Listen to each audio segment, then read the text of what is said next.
రాజశేఖర రెడ్డి గారి ఆత్మ ఎలా తీసుకుంటారు చెప్పండి. నిజంగా ఈ బాధ చెప్పండి మేడం, మీరు ఎలా ఫీల్ అవుతున్నారు? అమ్మ ఎలా ఫీల్ అవుతుంది, నాన్న ఎలా ఫీల్ అవుతాడు ఈ సంఘటన చూసి? ఆయన ఆత్మ శోభిస్తూనే ఉంటది, అమ్మ కూడా బాధపడతారు. ఈరోజు రాజశేఖర రెడ్డి బిడ్డ పోరాటం చేస్తుందంటే ఎందుకోసం చేస్తుంది? ఆంధ్ర రాష్ట్రంలో బిడ్డలకు ఉద్యోగాలు రావట్లేదని పోరాటం చేస్తే కనీసం సెక్రటేరియట్ లో రిప్రజెంటేషన్ ఇవ్వడానికి కూడా ఈ రోజు హక్కు లేదు, మాట్లాడడానికి స్వేచ్ఛ లేదు, జర్నలిస్ట్ రాయాలన్నా కొట్లాడాలన్నా స్వేచ్ఛ లేదు. ఈ రోజు కనీసం సెక్రటేరియట్ లో రిప్రజెంటేషన్ తీసుకోవడానికి ముఖ్యమంత్రి లేడు, హోంమంత్రులు లేరు, డిప్యూటీ చీఫ్ మినిస్టర్లు లేరు, మంత్రులు లేరు, కనీసం సీఎస్ కూడా లేరంటారు. ఇక వీళ్ళకి ఏం చేతనైంది? పరిపాలన చేతనైందా? వీళ్ళ స్పెషల్ స్టేటస్ తేవడం చేతనైందా? పోలవరం ప్రాజెక్టు పూర్తి చేయడం చేతనైందా? విశాఖ స్టీల్ ప్రైవేటైజ్ అయిపోతుంటే దాన్ని ఆపడం చేతనైతుందా?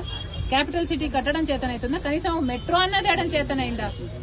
రైతులు ఆత్మహత్యలు చేసుకుంటున్నారు, అప్పుల పాలైపోతున్నారు, కనీసం పంట బీమా ఇవ్వడం కూడా చేత కాలేదు. బిడ్డలు ఆత్మహత్యలు చేసుకుంటున్నారు, ఉద్యోగాలు లేవు, నోటిఫికేషన్లు ఇవ్వడం కూడా చేత కాలేదు. రాజశేఖర రెడ్డి గారు వదిలి వెళ్లేసిన ప్రాజెక్టులు పూర్తి చేయడం కూడా చేత కాలేదు. మరి ఇదేనా రాజశేఖర రెడ్డి గారి వారసత్వం అంటే?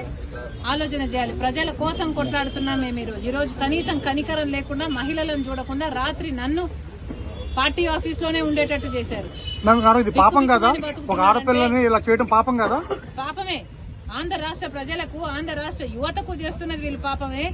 ముఖ్యంగా ప్రతిపక్షాలు, జర్నలిస్టులు ఇంతగా కొట్లాడుతున్నా కూడా కొట్లాడ కనీసం వీళ్ళ చిత్తశుద్ధిని కూడా ఈ రోజు గౌరవించకుండా ఈ రోజు ఇట్లా గాయపరిచి అబౌట్ స్టూడెంట్స్. ఈ రోజు యువత గురించి మాట్లాడదాం, రేపు రండి, రేపు అడగండి, రేపు చెప్తాం. కానీ ఈ రోజు 2,30,000 ఉద్యోగాలు ఇస్తామని చెప్పి ఇయ్యలేదు, జాబ్ క్యాలెండర్ ఇస్తామని చెప్పి ఇయ్యలేదు, 23,000 మెగా డిఎస్సీ అని చెప్పి ఈ రోజు దగా డిఎస్సీ 6,000 ఇచ్చారు. అది కూడా 26 రోజులు టైం ఉండగా ఇచ్చారు. పిల్లలు ఎలా ప్రిపేర్ అవ్వాలి?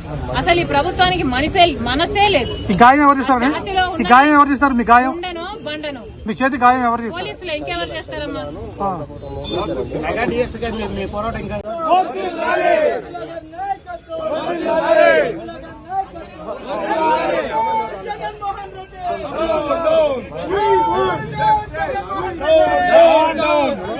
మొత్తం